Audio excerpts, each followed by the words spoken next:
We're now going to talk about effective communication, which is the final of the three sort of fundamental modes of working that you have to be proficient in to be a AI ethics and governance consultant. So written, verbal, graphical communication, and really, more importantly, the ability to simplify complex topics down is one of the, most important things that you're going to be doing on a day-to-day basis. It's not the hardest, but it is really, really, really important to get it right. But it's also not really that unique to AI ethics and emerging tech. Indeed, these three core modes of working, this is the broadest. Most people have worked and developed their skills at communication, and it's the most applicable to other fields. So most of you that are listening to this now have had to have a lot of experience communicating effectively with your colleagues, with your family, friends, in professional environments at university. And so this is something that a lot of you are able to do. And importantly, this means that effective communication is one of those places where if you're new to the field and you're just getting started, it's the place where you're most likely to be able to apply your knowledge and experience to help the whole team bring value to the client. So if you're able to communicate effectively, if you're able to write, if you're able to make diagrams, work with spreadsheets and templates, these sorts of things have to be done in the day-to-day workings of a consulting firm. And so if you're still learning the ropes, this is one place where you can really dig in and be of a lot of help. So I won't go over I won't take very long to talk about these because I think most of you know how to communicate effectively, or at least know how you need to communicate. But specifically for AI ethics and governance, you have to be able to use analogies to simplify complex technical topics down. So things like AI, machine learning, what is a neural network, how do they work? You have to be able to boil those down to really simple concepts so you can communicate to someone, but without simplifying too much and getting rid of the subtleties that are really important for risk management. So you can simplify a neural network down into sort of input, output, and ignore everything in between. But some of those things in between are critically important for mitigating bias, let's say, or the difference between one algorithm being more effective at explainability or being more lend itself towards explainable solutions than other networks. And so knowing how to simplify things without simplifying them too much is pretty important. You also have to have the ability to write an effective executive summary of a much larger piece of research. And so this is something that I do all the time. And I'll talk a little bit more about this, but reading something that's very long and complex and really boiling it down to its most germane, the most important points is really critical. And anytime you try to publish something, you have to have an abstract or even a white paper needs to have an executive summary. And you have to be able to do that in a way that brings a lot of value and it's effective. You have to be able to use diagrams. Diagrams are something, I say this, I don't have any diagrams in any of these slides, but diagrams are really important to clarify key points, including processes and conceptual frameworks. And processes and the conceptual frameworks are really the building block of sort of being effective at communicating ideas and communicating knowledge, and being able to represent those diagrammatically is something that you should practice.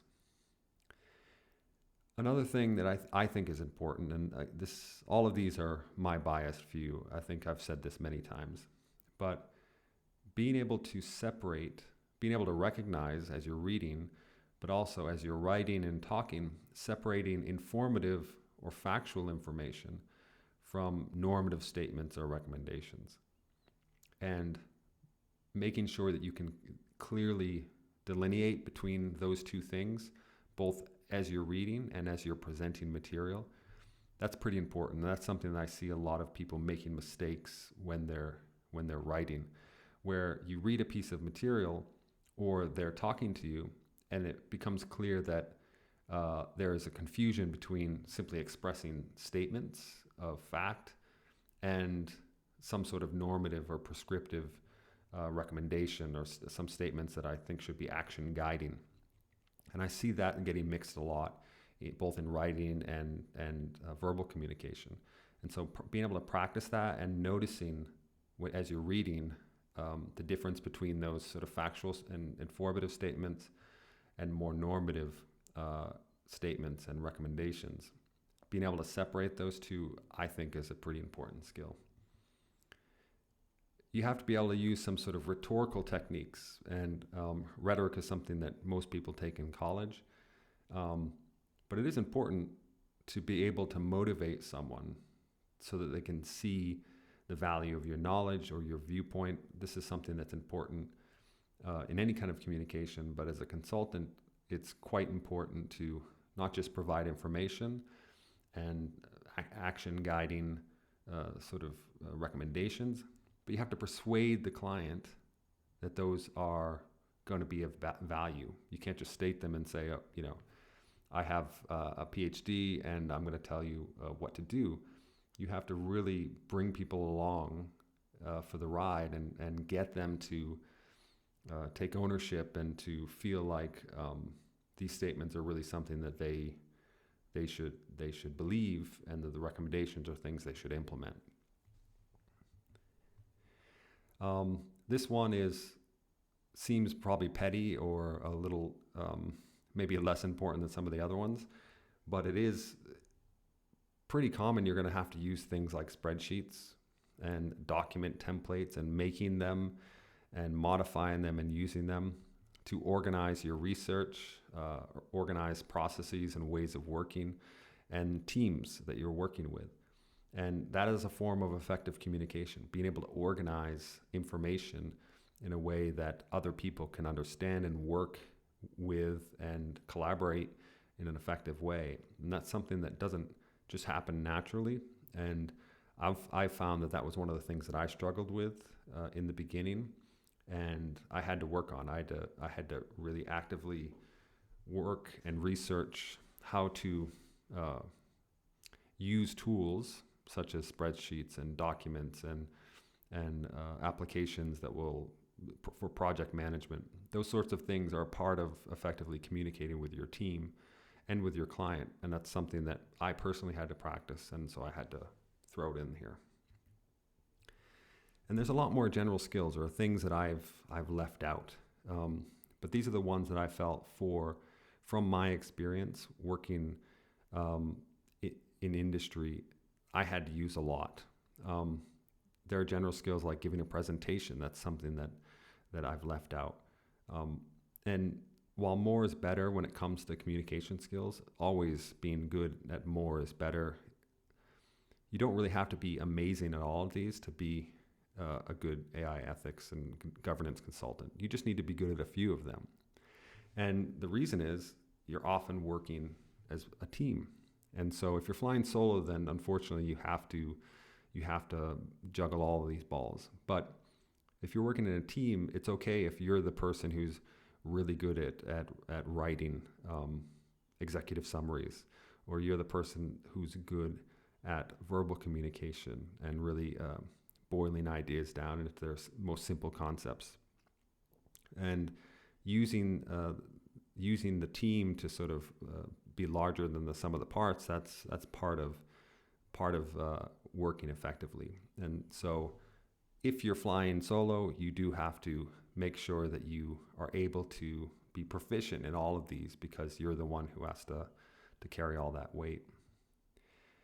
And one thing that I found to be really effective, and I've talked about those who subscribe to the newsletter have read this before, but one thing that I find really effective that I do now and I started doing several years ago is what I call value multiplication method of reading source material. That's a long-winded way of saying that when I read important source material, that could be a really valuable white paper, it could be a piece of legislation, it could be a research article. What I do is I read it in a lot of detail, and this is written below in the notes, so I won't go over it too much. But it's a form of active reading and research where I take lots of notes. I really go through a process that I call value absorption, where I read everything in that paper, every source that I can find that relates to it that I need to read in order to clarify what's in there. I really make sure I absorb that material so that I understand what value is in there and what I didn't know before, and I try to put it in the context of things that I knew previously. And then there's value addition, and this is the communication part. After I've done this, I've taken lots of notes, I'll actually write up a summary of that source material for myself. And the summary is not necessarily just a literal summary. Sometimes it is, oftentimes it is. But it's a summary that includes a lot of normative statements, things that I think are critiques or sort of value-added pieces of knowledge where I've connected it with something else another piece of source material. And I write it out, and normally it's one page, sometimes it's longer. And that material, I found, I can use again, often over and over again. Sometimes it gets put into proposals for clients. Sometimes it's I give it as a memo to my current clients. Sometimes I post it on social media as a sort of bringing value to other people. But that process of reading through the material is a good way of practicing research. But then that communication piece, how do I boil it down into its most basic concepts, the things that bring the most value, and actually actively communicating those at first to myself, and then at the level where I can easily share that with other people. And then there's a third step, which you can see in the notes below, which I call value multiplication. And that's more of the sort of going to the next level, which is something that I think you're going to be doing a lot as a consultant, but it's not necessarily part of effective communication. So what we're going to do now is we're going to look at exercise 1, which is going to be a case study, which is going to allow you to practice sort of all three of these modes in a mini version so that you can really see what the process is like.